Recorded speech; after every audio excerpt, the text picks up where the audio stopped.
Hey YouTube, today is July 3rd, Friday, and today we're going to look at the Friday Facts number 354. We're getting so close to that launch date of August 14th. We're all looking forward to it. It's going to be great. If you like this sort of video, hit that like, subscribe, ring that bell so you get that notification every time I post a video. If you have a question or a comment, you leave it in the comments section below. You can come by every Friday where we unpack this, twitch.tv/clowntown. Come by, be a part of the chat, be a part of the peanut gallery as we unpack this together. All the links and everything will be in the description below. With that, let's get to the video. Okay, here we are. Friday Facts number 354, Launch Party. Oh, and HR Power Switch, hosted by Clonan, Dom, and V45. All right, here comes Clonan. To celebrate the launch of the game later this summer, only 6 more FFFs to go. Yeah, 6 weeks. We've decided to throw a party. Oh, cool. It's going to be the same venue as our 1 million sale, FFF 192. It'll take place on Friday, September 4th. Oh, afterwards. Okay.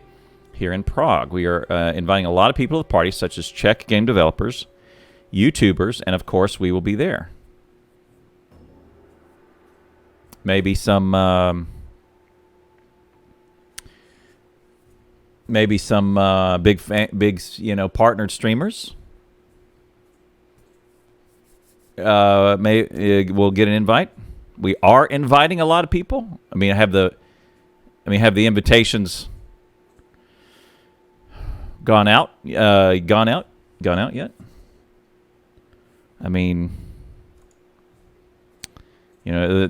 The mail gets, things get lost in the mail all the time. And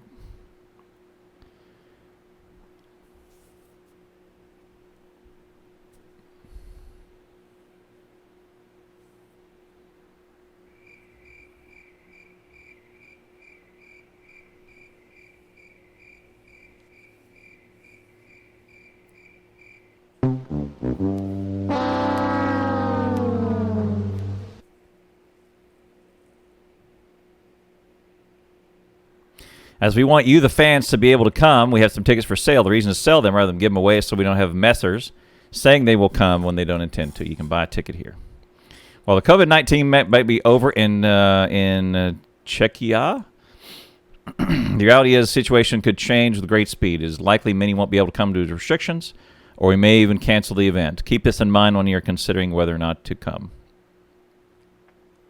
We hope everything lines up in our favor. We look forward to meeting you.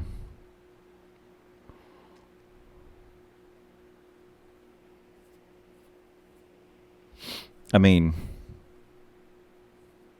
a lot of people working from home these days, and email is slower as a result. Things get lost in the mail all the time.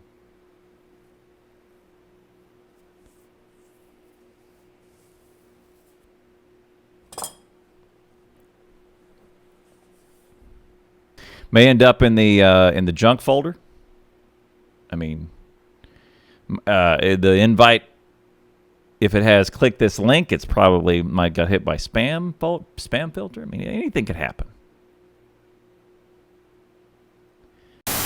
High-res power switch by V54 and Dom, one of the leftover entities that did not get the love of a high-res update yet is the power switch. It has waited this long mostly because we weren't sure about its design, because it's not a very frequently used entity. It's true. After all this time, we don't have better ideas for the design. We don't want to change it significantly. And of course, we have other high priority things on our plate right now, so working an infrequently used entity doesn't sound too pragmatic. Other than that, the 3D source file is a mess. Unsurprisingly, it's the first thing I worked on for Factorio. Back then, I was trying to create a texture painting system where we could paint RGB masks instead of grayscale ones to control multiple channels at the same time. This looks crazy detailed.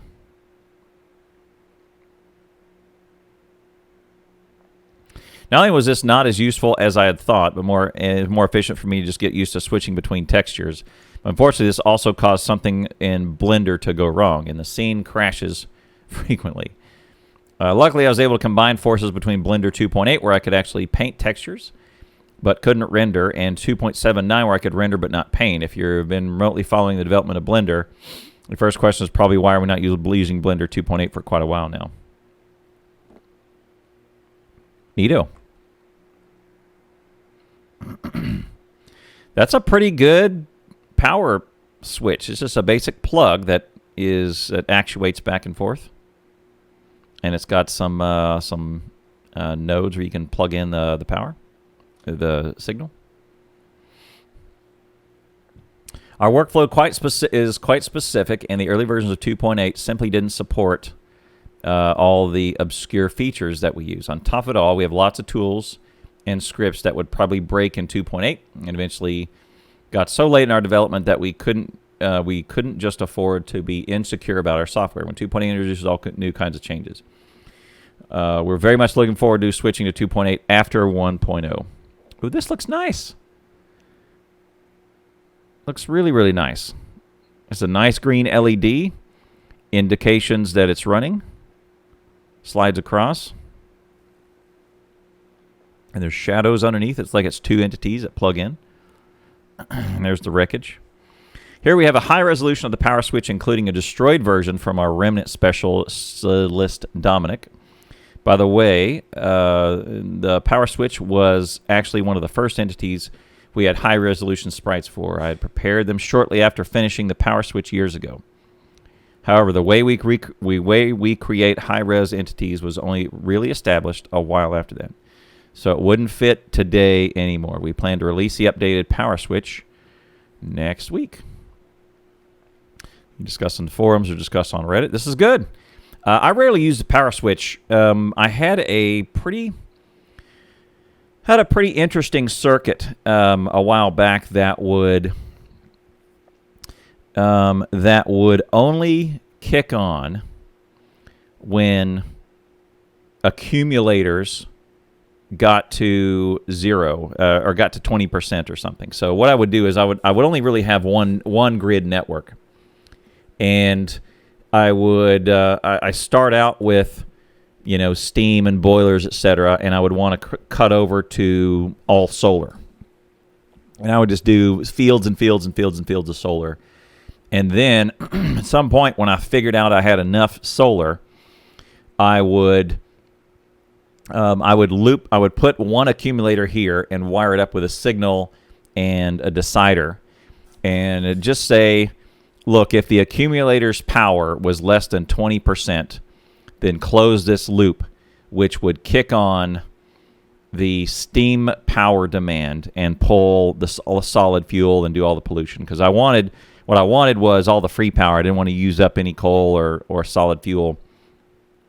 I wanted to leave that for last, because solar is not only a clean way, a pollution-free way to generate lots of power, it's also a UPS, a very low UPS way to generate power as well. So if you're struggling with your computer and your UPS, then solar is the way to go, because there's no fluids on it, there's no real moving parts.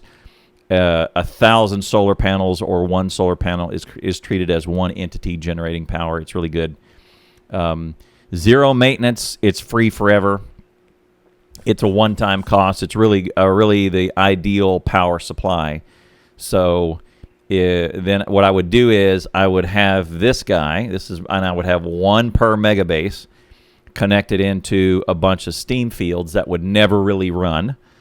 And I mean, it would be all full of solid fuel, converted that over to oil, and have lots of stores of solid fuel sitting in chests and ready to output into steam turbines. Steam would be full, and then at some point I would break the wire as shown right here with that power, so there's no demand pulling that power, and it would just stop. Full steam, full power, full storage, everything was ready to go.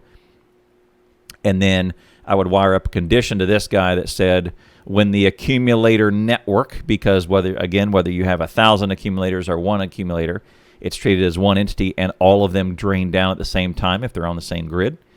And so when the grid would get to 20% as reflected by the one accumulator that was sitting right next to me, then if that gets to 20%, then close the switch and pull steam power to bring everything back to normal. This would generally happen at night, because solar would not be kicked in and you would be dumping accumulator power back into the demand. So They are correct that this is very infrequently used, and I would really use basically one per. If you just let it go to its own devices,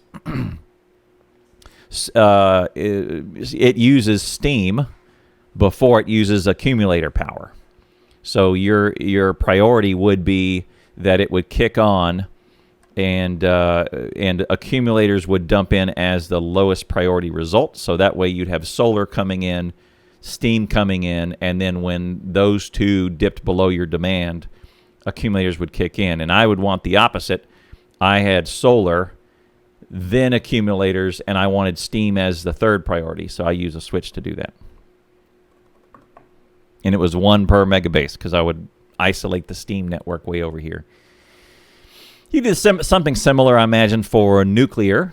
Nuclear operates a little bit differently. You may not use a power switch for nuclear because nuclear wants to maintain a temperature regardless of its demand. So it's always going to be consuming those fuel cells. So your logic would likely, on a nuclear, would not be a power switch. It would probably be an accumulator still, but it would be an accumulator with a logic based on once it hit 20%, it would be an inserter that would deliver the fuel to the reactors, or to a belt that delivered to 8 reactors, which is what I think we did last time. So anyway, so good. This power switch looks really good, and I'm sure that any minute the invite to the party may show up in my inbox.